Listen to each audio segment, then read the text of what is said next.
Took a shot at Henny, I be going crazy. They know they talk that stick talk. What's up, y'all, and welcome back to Slick Talk Real Convos. I'm your host, Rick Wandike, aka Slick Rick. My guest today is my boy, Dev. Appreciate you coming on, Dev. Yo, what's going on? Dev in the house. So, Dev, for context, Dev is my best friend, Jen, who was the first episode's brother. We forgot to do a cheers. Salud. We're drinking Skinny Palomas, compliments of Jen, who's back here doing some bartending for us. Sure. I know we met maybe like 4 years ago. We took a trip out to, what was it? It was San Clemente for your sister's 18th birthday. Yeah. That was the first time I remember meeting you. But also later that year in 2021, we went to go see you play football, like because you played football at Dixie State. So I want to get into that. So talking about your football career, how old were you when you first started playing football? I was about 6.5 years old, so I'd round out 7. So who got you into that, or did you want to sign up for it yourself, or how'd that work? I know early on, before that age, I was always like a LaDainian Tomlinson fan. Okay. Watching him growing up, I was like, I want to be that. And then it also helped that my father, my family, they was all big on football. They all played, so it was something that was also pushed upon me. So when for you did it kind of get serious, or to the point where you knew like, okay, I could probably do this at a higher level? I would say about middle school, 8th grade. Funny enough story, I got chased by a dog in San Bernardino on my way home from school, and I wasn't fast before then, but I was fast after that. I guarantee you, I don't know what transpired within my brain chemically that just shot it to my legs, but I went from like being like averagely fast to like extremely fast. Run. No, literally, I'll never forget it. Like like a beige pit bull. Ooh, boy, yeah, it was a thing. And what other sports did you play growing up, or anything else, or was it just football? Soccer, basketball, track. Pretty much if he was fast and it was a benefit, I tried it out. Yeah, did some chess too. You did A lot of chess? people don't know that. Yeah. So, is there anything? Obviously, like you said, middle school is where you kind of turn the corner. Like, oh, I could do this at a high level, like high school, college. I also understand that you also did some powerlifting as a when you were younger, and your sister, she talked about you a lot. Like when we've been friends forever, so she would always hype you up, like, oh, my brother, he's like Junior Olympics, and my brother, he's gonna go play D1. So I want to hear that journey from your perspective. Like, how did that go for you? How did it feel for you? What was your mindset throughout the whole journey for you? Right. So as soon as I felt it started to get serious, is also when I felt it start to get fun. So it became a business, but at the same time a hobby. And that's when I completely fell in love with it. And I would say that's around end of the year, middle school, going into high school. Because during that time I was doing the Junior Olympics, but I had to train with my high school coach because he was kind of like deep with my middle school track team coach. So they kind of had like different practices that we would all do together. Yeah. So it was like real high level stuff really quick. And then when I was able to realize, oh, I could do this and still compete with people 4 to 5 years older than me. Let's do it. I'm all for it. Yeah. So actually, just a couple weeks ago, you had a family reunion. I was grateful to be invited to, and your uncle was hyping you up to some relative about your football career in high school and all that. And I know he said, can you name or list the schools that you had offers from going into college, like from high school to college football offers? Yeah, I had Notre Dame College was my very first one, and then I had an offer from Yale, but for track. Ooh. It was like a gray shirt / like red shirt thing they tried to go on. It wasn't something I was going for for the prices and stuff. Yeah, but it was cool. It was cool for the them to reach out. recognition. Oh yeah, absolutely. I'll never forget that. And then SDSU, San Diego State. I know they gave me the gray shirt. Same shebang. You do the year, we can pay for the other 3 to 4, depending on how you do. That came, and then the school I ended up going to, they called next. They were at the time called Dixie State. Now they call Utah Tech. Yeah. Coach calls me. He's like, "Hey, I'm from Texas, USC, on the DC here. How would you want to do like your 4 years up in Utah? Utah. I can't lie. I have a little pause. I'm like, coach, I'll be real with you. He's a real Southern, and he's from the South, so he's a real Southern dude. And I'm like, I'll be real with you, coach. I never thought of Utah. And he's like, man, I love everything about you. You come here, you gonna play. Like, just come check it out. And then from there, I had Shadron State. So I would say a handful from their division. After they offered, they just started throwing offers. So it was Shadron. It was it's something I'd have to look back into. To be real with you, I haven't thought about it. But a couple more like schools of that caliber. Yeah. So you choose Dixie State, now Utah Tech. Why? I mean, like you said, you never even thought about Utah. What made you want to choose Dixie State to go play football? It was two things: this location, and then kind of the environment. So when I first got there, it was not the biggest town, but there was a real outdoorsy town. Me, I love outdoors. Yeah. Hiking, snowboarding, skiing, like paragliding. Like if it could go outside, I'm there. Pretty we much. Outside. We outside, yeah. And that was like the culture that they had. So I love that. And then second, and which was the most important, was the location.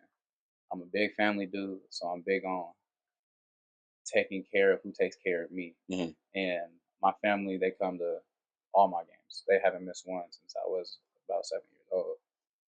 Looked at me in the eyes and said, hey, if you go to these East Coast teams that you got the scholarships for, we can make maybe three out of the 10, 11 games in the season. But if you go to this school, which is only about 350 miles from the crib, we can make every game, every home game at least. Yeah. And that tripled the percentage rate of one, me seeing them, and two, them being able to continue seeing me play. I was sold. Easy. Well, I think that's dope. Like, and we talked about this with Drew on the last podcast, like the support that athletes get. Because I've coached and Drew's coached, and we talk about those parents that show up. I know your parents showed up, your grandparents showed up, your siblings showed up. The first game that we went out to, 2021. I know I'm weird. I'm good with dates. It was September 11, 2021. Y'all played against Weber State. You played against future New Orleans Saints, because that's my guy now, Rashid Shaheed, wide receiver out of Weber State. And she hypes you up all the time. She's like, my brother's nice. Like, he's been nice since he was little. He playing big. And I also know, side note, I know you played another NFL player now, Kayvon Thibodeau, when you were in high school. But going up again, now you're D1. You're a junior in college. We went to go see your game. And I remember that night before we were staying at the house with you and your roommates, and we talked. And you had told me, it's not necessarily the guy who recruited you his fault, but your head coach didn't really give you much PT on whatever the reason may be, seniority, favoritism. There's always some BS behind the scenes, right? We don't need to get into all that unless you want to. But I did my research before we went out there. You had not recorded an interception before that game. And I remember we were in the kitchen, your mom, your sisters, and me, and your mom was like, I want a football. Can I get a football? Like, I want a football as a souvenir. Like, my son, people get touchdowns. Obviously, you play defense, so for you, it would have to be an interception or a pick six or something. And I told you, I said, you're going to get an interception tomorrow, and you're going to give your mom a ball. The very next day, what happened? Team onto the field. Give me that. Yeah. You got an interception. You ran to the sideline. Your teammates are gassing you up. You threw that ball into the stands, close to us. Took a weird bounce, and then some dude grabbed it, and we were like, nah. That's his mom right here. Go ahead and give her that ball. To this day, your sister has that ball now.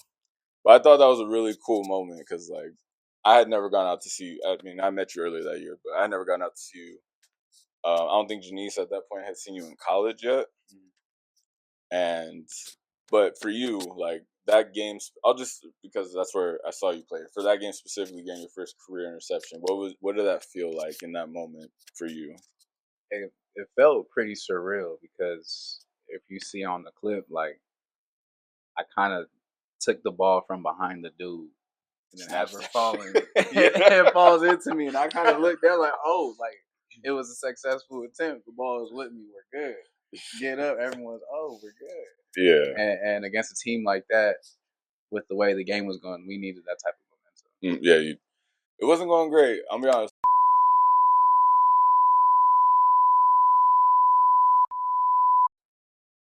No? Well, you had a highlight, and that highlight, and it was crazy for me because, like, again, I just met you like months earlier, and then I'm here, and I'm like, you don't get an interception tomorrow. Watch that. That shit happened. I was like, oh. And yeah, the dude you were guarding was like 6'5". That was a tight end. That was a tight end. And he had it in his hand. You snatched that. I was like, ooh. I was like, he did that. He got that shit. We went to go see you one more time your senior year, the next year. And I know you didn't get to play. Or I think you played one play maybe on special team. I don't know. Yeah.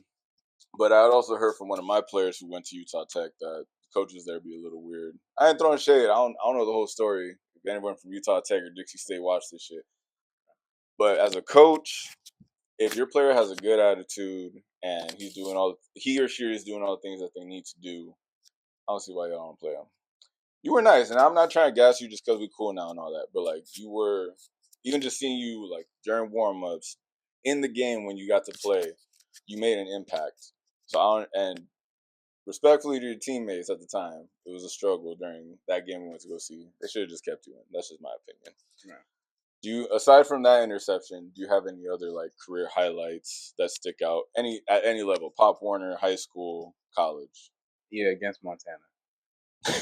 Montana, the Grizzlies. Mm-hmm. So their stadium goes. It's an uproar. Oh yeah, it's an uproar every game, every home game at least. They show up for theirs. How they do their culture for football, I love it. mm-hmm. I loved watching. Yeah, like it's nice. Beautiful place. Like I said, the whole game was loud. That game, like couple PBUs. We had a fumble recovery for a tub. Took that thing back. It was the most silent I had seen 20,000 plus people. And if you I have a picture on Instagram. If you zoom in, you can see behind like people like really angry, and it made me so happy for some reason. I do not know why. I look back at it sometimes, and I'm like, man, I'm glad you guys were that upset over it. Because it's not even like we were winning. But y'all mad. Yeah, exactly. But you were very mad. Silent. You can hear the pin drop. Silent. Yeah. You couldn't hear our teammates. We couldn't hear each other on the field the entire game until then. Everyone comes up to me, man, that's the fastest I've ever seen you run in my life. Yeah, right. Yeah. We'll circle back to the Utah thing. Like, obviously, you went to St. George, Utah, play at Dixie.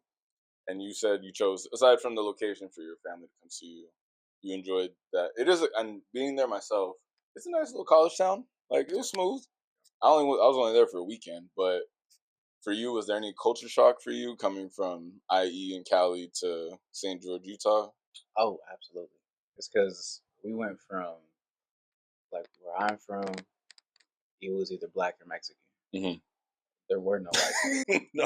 There was maybe one or two in the whole school. Like, you did not see white folks. So going from that to 97, 96% of the population being of Caucasian, white. Yeah. White, yeah. The whole culture was just completely different. Oh, yeah. But I will say they were at least nice. That's all you can ask for. That's all I can ask for.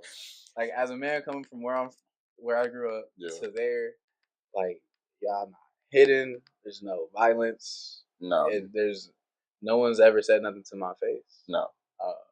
There's no like to out there hate that you would see. It was a pretty chill place.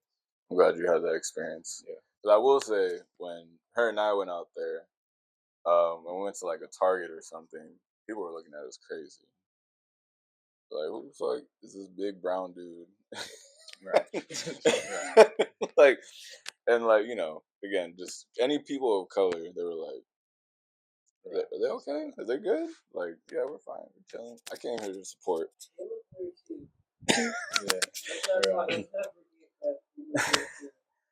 But it tripped me out though, because again, knowing where you're from, and like obviously myself being Southern California, what tripped me out was when we went to your house. Man, y'all didn't fucking lock the door. That shit was crazy to me. I was like, and I slept in the living room, and y'all left that shit. y'all left that shit unlocked. I woke up at like 1, and I looked, and I'm like, this shit open? I was like, oh hell no, lock that shit up. I'm paranoid as hell. My mom grew up in South Central. I've lived here my whole life, so for the most of my life, this place hasn't been like too crazy. It's starting to get in the last couple years, it's been more ghetto. People are trying to make this shit ghetto, but because my mom grew up in LA, like I have that mentality, like, nah, we're locking doors, we're closing windows. You got a gate, great for you. But I know in Utah, y'all felt comfortable because of, again, you all said, and you had homies that live with you from like LA. And the funny, I'll say a funny burnt story, but whatever, it is what it is. I think she asked you one time, she was like, y'all lock your doors? And you said, no, we all strapped. It's all good. Like, I feel that, but like, nah, I don't need. We can just lock the door. I don't need nobody to come in the house and have to pull that shit. It's all. But for me, like, was that just a thing? Like, y'all just left that shit open at all times, like from day one when you got there, or you just felt that comfort, or what was that? No, that was that particular year because we was at a townhome that was extremely close to campus, and all three of us living in there, we all had kind of different schedules, and we was always in and out the house. Since it was so close, we would take our little breaks, go to the crib. Mm-hmm. But two of us was defense, one of us was offense, and even within that defense, one was a safety, the other was a corner. So we would split up quite a lot, and it got to the point where you key, and I'm talking the football camp. You're going back and forth from home. If you're that close and blessed enough, about 8 times a day, and that's 8 different times. So we're like, okay.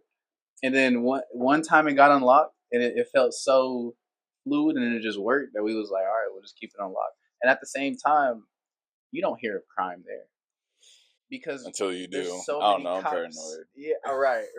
And plus, we knew we was all right. I knew we was all right. I mean, I feel you. They're gonna have to make their way up the stairs. Right. Somebody gonna hear it. Like exactly how it was laid out. I get you, man, but I don't know. I was just and again, I was just sleeping on the couch in the living room, and I remember it was like 5 or 6 in the morning. One of your boys left the house and then locked that shit. I was like, yeah, y'all don't give a fuck about my life.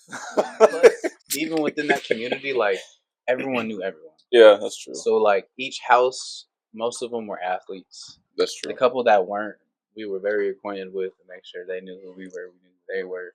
Like it was something I would definitely only do. Was something only even there, specifically there. Yeah. I mean, I'm glad y'all had a good time. But man, that shit was wild to me. I was like, there's no fucking way. Like, yeah. Either way. So what did you major in while you were in college? So I was a bachelor's of science in applied sociology. Yeah, with the emphasis on pre-med. So pre-med, what do you want to do moving forward now? You hung up your cleats, right? And that was a choice because if I'm being honest, again, not to gas you, I feel like you could have, if it wasn't like pro here, it could have been pro other countries. I'm sure you've talked to people, but you decided to go into medical field. Right. So what do you want to do with that moving forward? I'm going to get into med school, and then I want to get an anesthesia from there. Yeah. Be an anesthesiologist. Exactly. Okay.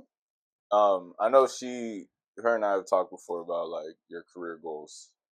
What made you want to get into this field? Like, and how old were you when you decided like football's cool and I'm good at it, but I kind of want to switch up and maybe go into medicine? I know it started way back. I was about 8 years old when I lost my papa, right? And I remember seeing him in such a way where there was a bunch of adults around him and he still couldn't be helped. And in my mind, I'm like, hey, what if whatever I can do can prevent like really something like that happening to somebody else? Because I'm 8 years old. Like I feel like something like that really shouldn't even exist. Yeah, right. Yeah. And plus, in my 8-year-old mind, why is there a room full of adults and no progress, no But of course, I was young. I'm not really knowing what's going on. I learned the story later. Yeah. But in my mind, I'm like, and that was enough for me. Oh, I'm going with it. That's all I needed. And then as I'm growing up and I'm kind of like saying these things out loud, my family's like, "Oh yeah, let's do this. Like, we could back you for that." It was something that they had admitted to me that they were just going to wait until I was older to say like, "Hey, maybe this is something you should do." Because they've never been too forceful. They've always been supportive in a way that they'll guide you into the right direction instead of trying to force you to do it one way or the highway. If that makes sense. I mean, that's dope, man. That you have like the support system, and again, star athlete, Division I athlete, junior Olympic athlete, and making that conscientious choice at such a young age to be like, nah, I want to help people. Like, I know I'm good at this, and I love doing this, but I feel like I could do more. That's very admirable and respectable to make that decision. How far away are you from now? Like, you got your Bachelor of Science, and I know you're doing a residency right now, right? Or So what I'm doing right now is my clinical hours. clinical? Okay. So when you do the whole med school thing, your volunteer hours, if you can get, so you kind of want to dip your foot in anywhere you can. Yeah. And I'm pretty at entry level trying to get those hours. Okay. Not trying. You're doing. I was like, you're doing it. Yeah. At this point, it's funny that we bring it up because I was just talking to the family about it earlier. But within the next 2 months, should be studied. Pretty much studied up for the MCAT. Brushed up on the last of the prereqs I need for med school. Take that, wait for that score, and then go from there. I know I'm looking at a couple different schools in Southern California, but I've also have out of state. Yeah, out of state blessings, little connections that I have since I was in Utah. A couple there that I could go possibly see about. The biggest thing to me is just getting into med school. And you'll do it, man. I know you will. Absolutely. For any future athletes or anyone who wants to get into the medical field, do you have any advice or any words of wisdom that you'd like to impart onto anyone who would watch this and maybe take that advice? Yeah, honestly, y'all, I would say just take it 1 year at a time. People see the grand scheme and really, really make it more than what it is. If you just, that 365, if you worried about that 365 and only that 365, and you just take it step by step, it'll foundationally feel way less than what it actually is. That's good. I mean, I appreciate you, man, coming on. I think, again, you're going to have a great future. You had a great career. You did your thing in college, high school. You're a great student. Obviously, you're going to do great things in this world and help a lot of people out. I appreciate you coming on. Love you, bro. Denise, you want to come in real quick? All right, cool. We're gonna. All right, great, great. But yeah, thank you for coming on, Dev. All right, y'all. This has been another episode of Slick Talk Real Convos. It's been Dev. It's been great talking with you. Definitely bring you back on, maybe you and Jen next time. As I always say, make sure you go have a real conversation with someone in your life that you really love and care about. It's very important. Communication is very important. Take every day, everything one day at a time. You'll make that progress that you need to make. And we'll see you guys next week on the next episode. Until then, this is us from the Henny Cave. Peace out, y'all. Henny Cave.